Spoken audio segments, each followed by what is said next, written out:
नमस्कार मु डॉक्टर तपन कुमार चांद पूर्व अध्यक्ष नालकोर आज मु शिवानंद स्कूल 42तम स्थापना दिवस आसली एठी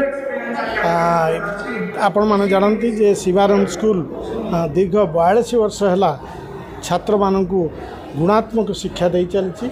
शिवानंद स्कूल गोटे विशेषत्व है एठारे जोग हुए एठी आध्यात्मिक उपर मध्य चिंताधारा दि जाए।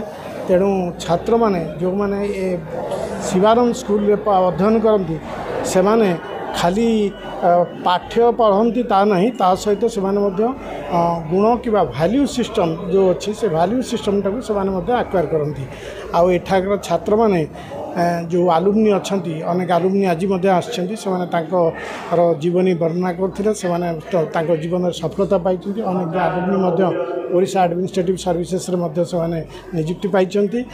मुझे देखी जिते शिवानंद स्कूल छात्र मैंने जो शिवानंद स्कूल पास आउट होती इंटरव्यू को आसती अग्राधिकार दि जाए कारण शिवानंद स्कूल जो कल्चर जो संस्कृति से पाती से सबुठू आचरणीय। आठार जो अभिभावक मैंने मत दिखती शिवानंद स्कूल जो पाठपढ़ा अनेक उत्कृष्ट धरण पाठपढ़ा आपण मैंने जानी खुशी हे शिवानंद स्कूल पास प्रतिशत 100% आठार अनेक छात्र फास्ट क्लास पास कर बर्तमान स्कूल रे 600 रु अधिका छात्र माने पाठ पढ़ुंट।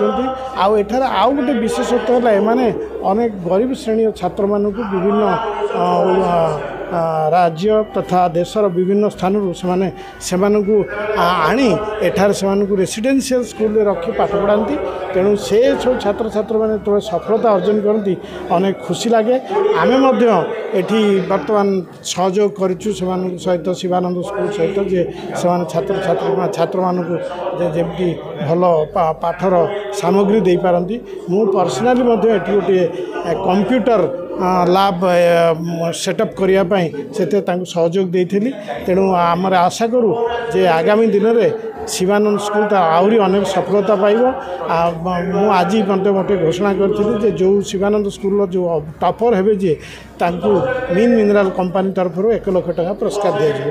तो यही सब नहीं मु भावुची जे शिवानंद स्कूल आगामी दिन में तांकर जो शिक्षा पद्धति एतरे आहरी माने उत्कृष्ट धरण से करेंगे जहाँद्वारा कि छात्र माने जो मैंने एठी पाठ पढ़े से अन्य इंस्टीट्यूशन माने जोटी से अधिका पाठ पढ़ाई जी जो से एनगेज होगापी से आगबर देखेबे एवं आगबर देखुं आहरी आहरी आगबर देखा। जयचंद्र नायक शिवानंद शतवार्षिक बालक विद्यालय साधारण संपादक। सर कौन कह आज 42 डे फाउंडेशन डे आज देखो आम ये कहवा जे 42 वर्ष तले जे छोटिया अनुष्ठान आरंभ होता ये सारा विश्व दिव्य संघर प्रतिष्ठाता स्वामी शिवानंद सरस्वती महाराज 1887 मसीह जन्म शतवार्षिकी पालन उपलक्षे ये स्कूल तेणु तार 4 अध्याय तो पूर्व 4 वर्ष पूर्व प्रतिष्ठा कराइला एवं जड़े योगजन्मा महापुरुष ब्रह्मसिद्ध आध्यात्मिक गुरु स्वामी चिदानंद महाराज जे शिवान संघर उत्तम जागा सी प्रतिष्ठा कर धीरे धीरे 42 मसीह ये अतिक्रमण करगला एवं या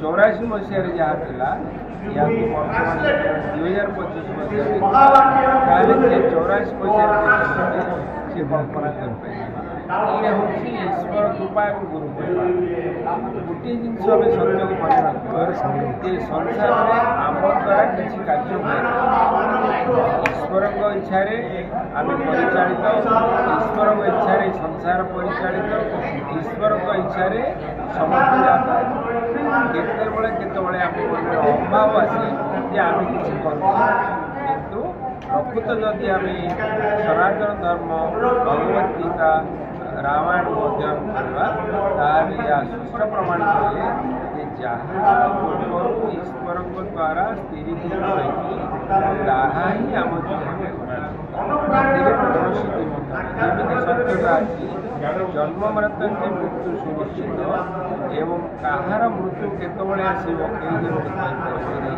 ଏମିତି ଏ ସଂସାରରେ କେତେବେଳେ କେଉଁଠି କେଉଁ ସ୍ଥାନରେ କ'ଣ ହେବ ତାହା ଆମେ ଯଦି ଛୋଟିଆ ଉଦାହରଣ ନେବା ଅଳ୍ପ ଜିନିଷ ଉଡ଼ାଜାହାଜ ରାଉରକେଲା ପ୍ରତ୍ୟେକ ଦିନ କେତେ ଉଡ଼ାଜାହାଜ ଅଛି କିନ୍ତୁ ସେ ଲୋକମାନେ ଆମେ ଯାହା ଆଲୋଚନା ଗତକାଲି ପୁରୀ ରଥଯାତ୍ରା ବେଳେ 2-3 ଜଣଙ୍କର ଜୀବନ କିନ୍ତୁ ଆମର ଅଛି ଯେ ଦି ମୁଭମେଣ୍ଟ ଗଡ୍ ଲିଭ୍ସ ଟୁୱାର୍ଡସ୍ ଡେଥ୍। ତେଣୁ ମୃତ୍ୟୁ ହେଉଛି ଅନିବାର୍ଯ୍ୟ। ତେଣୁ ଆମ ପାଇଁ ଗୋଟିଏ ଧାରଣା ଯେ ଯେହେତୁ ଈଶ୍ୱରଙ୍କ ଦ୍ୱାରା ଆମେ ପରିଚାଳିତ ଈଶ୍ୱରଙ୍କ ଦ୍ୱାରା ସଂସାରକୁ ଆସିଛନ୍ତି ତେଣୁ ଈଶ୍ୱରଙ୍କ ଠାରେ ଆମର ଶ୍ରଦ୍ଧା ଭକ୍ତି ସବୁବେଳେ ବଜାୟ ରଖିବ। ଯେକୌଣସି ମୁହୂର୍ତ୍ତରେ ଯେକୌଣସି ସମୟରେ ଆମେ ଈଶ୍ୱରଙ୍କୁ ସ୍ମରଣ କରିବା ହେ ପରମେଶ୍ୱର ହେ ପରମ ପିତା ହେ ସର୍ବନିୟନ୍ତା ଏ ସର୍ବ କାରଣର କାରଣ ଏ ଅନ୍ତର୍ଯାମୀ ଆପଣ ମୋତେ ସଂସାରକୁ ପଠାଇଛନ୍ତି ଏବଂ ମୁଁ ଆପଣଙ୍କ ଚରଣରେ ଶରଣ ନେଇଛି। ଆପଣ ମୋତେ ପରିଚାଳିତ କରନ୍ତୁ ଏବଂ ଉଚିତ ମାର୍ଗରେ ପରିଚାଳିତ। ଏହା ହିଁ ଆମର ମାନବ ଧର୍ମ।